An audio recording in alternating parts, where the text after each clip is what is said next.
सदा स्वामी नामाचा घेता अंतरी ध्यास, चिवटपणे स्वामी सेवेला करता मन समर्पित, सद्गुरु कृपेने भेटेल गुरुचरणांची सेवा खास, कठीण परिक्रमा पार करी, केवळ दत्त प्रेमांची आस।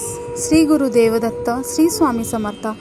आपण जेवायला बसलो की ताटा बाजूला घरातील मांजरी अन्नाच्या आशेने घोटाळतात आणि खाणाऱ्याकडे आशाळ नजरेने पाहत बसतात। हाकलवण्याचा कितीही प्रयत्न केला तरी पुन्हा पुन्हा तेथेच घोटाळतात। शेवटी एखादा अन्नाचा घास त्यांच्यासमोर घातला की संतुष्ट होऊन त्या निघून जातात। तसेच आपले स्वामींचेही आहे।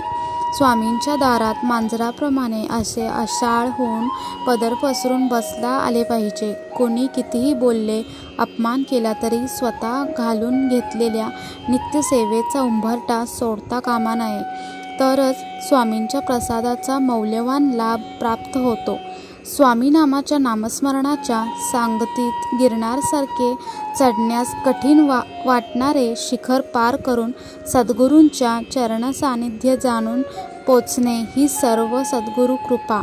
फक्त मनापासून चिवटपणे मनाला नामस्मरणाची सवय लावल्यामुळे शक्य होते आणि स्वर्गीय परमसुखाचा लाभ मिळतो।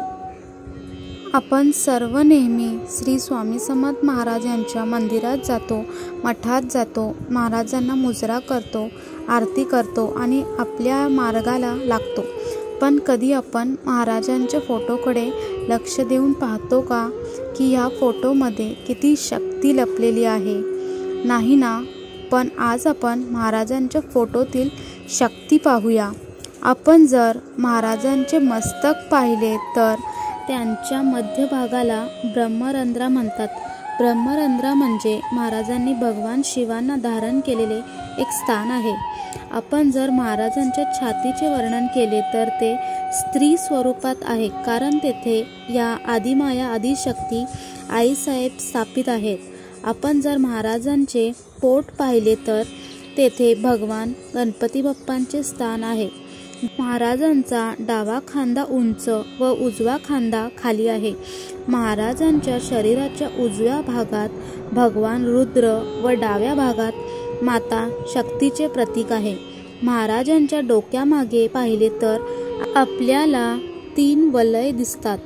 ते 3 वलय म्हणजे सत्व, रज, तम ह्या 3 गुणांचे प्रतीक आहे, म्हणजे त्रिगुणांचे अंश आहेत। महाराजांचा उजव्या पायाचा अंगठा बाहेर आहे, कारण त्या अंगठ्याची पूजा करणे म्हणजे 33 कोटी देवांची पूजा करणे आहे। महाराजांचा चेहरा जर पाहिला तर त्यात आपल्याला भगवान मारुतीचे स्वरूप दिसते। मग तुम्हीच विचार करा, इतक्या साऱ्या शक्ती स्वामींमध्ये सामावलेल्या आहेत, म्हणूनच त्यांना ब्रह्मांड नायक संबोधले जाते। म्हणूनच ह्या कलियुगामध्ये स्वामी सेवेला फार महत्त्व आहे। स्वामी सेवेकरी म्हणवून घेणं आणि स्वामी सेवा करणं ह्या दोन्हीही अगदी वेगवेगळ्या गोष्टी आहेत। स्वामींच्या सेवेचे महत्त्व काय आहे? आपल्याला सेवा करायची गरज आहे का? गरज का आहे? तर ह्या कथेतून आपण आता ते जाणून घेऊया। एकदा काही लोकांचा समूह चालत चालत पर्यटनाला निघाला। वाटेत त्यांना एक अंधारी बोगदा लागला। त्यांना त्या बोगद्यात काहीच दिसत नव्हते। त्या लोकांच्या पायाला काही खडे टोचू लागले।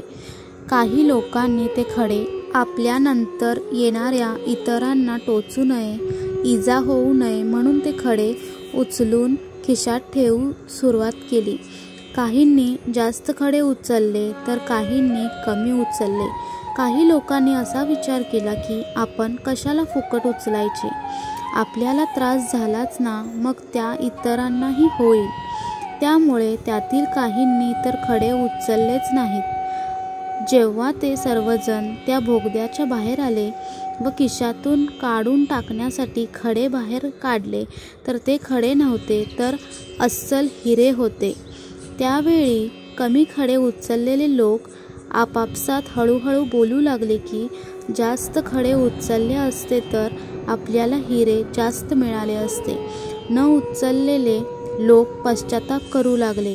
तसेच अगदी स्वामी सेवेचेही आहे। आपली ही सेवा व स्वामी कार्यात सहभाग हिऱ्यासारखे बहुमोल व किमती आहे. म्हणून सेवेकरी बंधू आणि भगिनींनो, स्वामींच्या सेवेत सहभागी व्हा. आपोआपच सेवेचे फळ म्हणून स्वामींचा आशीर्वाद आपल्याला मिळेल आणि हाच आशीर्वाद आपण बँक बॅलन्स म्हणून पुढील अनेक पिढ्यांसाठी जतन करू शकाल. नामस्मरणाची ताकद फार मोठी आहे. नाम म्हणजे जादूचा दिवाच आहे.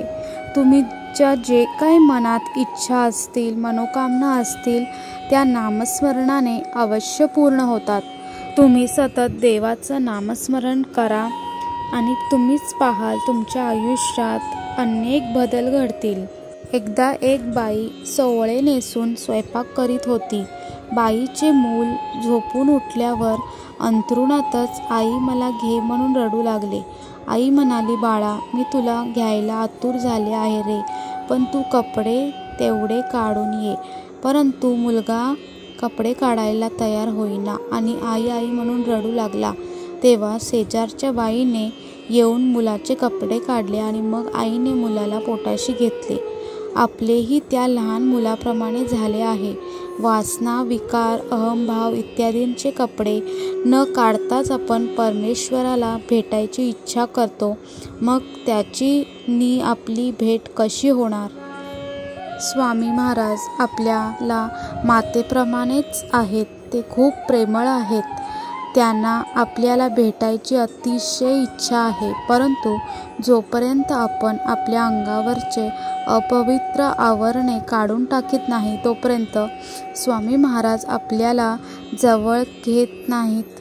आपण पुराणात वाचलेच आहे की श्रीकृष्णाकडे दुर्योधन आणि अर्जुन गेले असताना श्रीकृष्ण परमात्म्याने सांगितले की ज्याला मी हवा असेन त्याला माझे सैन्य आणि इतर गोष्टी मिळणार नाहीत. हे ऐकून दुर्योधनाने त्याचे सर्व सैन्य मागून घेतले. अर्जुनाला खरा आनंद झाला की आपल्याला हवी असलेली गोष्ट मिळते आहे, कारण तो हे जाणून होता की एका परमेश्वरा वाचून बाकी सर्व व्यर्थ आहे. प्राणा वाचून हजारो शरीरांचा काय उपयोग? म्हणूनच नीतीने वागून जो नामात राहील त्याला नामाचे प्रेम लागल्याशिवाय राहणार नाही. संतांनी आपल्यावर फार मोठे उपकार करून ठेवले आहेत. त्यांनी नामरूपी जादूचा दिवाच आपल्याला हाती दिला आहे. हा दिवा विझू नये म्हणून फार काळजी घ्यावी लागते आणि सतत नामस्मरण चालू ठेवावे लागते. आयुष्यामध्ये ह्या 3 गोष्टी अंमलात आणणे फार गरजेचे आहे. पहिलं, परस्त्री माते समान माना. दुसरं, परधन आणि परनिंदा विष्ठेसारखी माना. आणि तिसरे, कशाही परिस्थितीत नामस्मरणाला सोडू नका. मुखात नाम ठेवावे आणि सदाचाराने वागून प्रपंच करावा. श्री स्वामी समर्थ.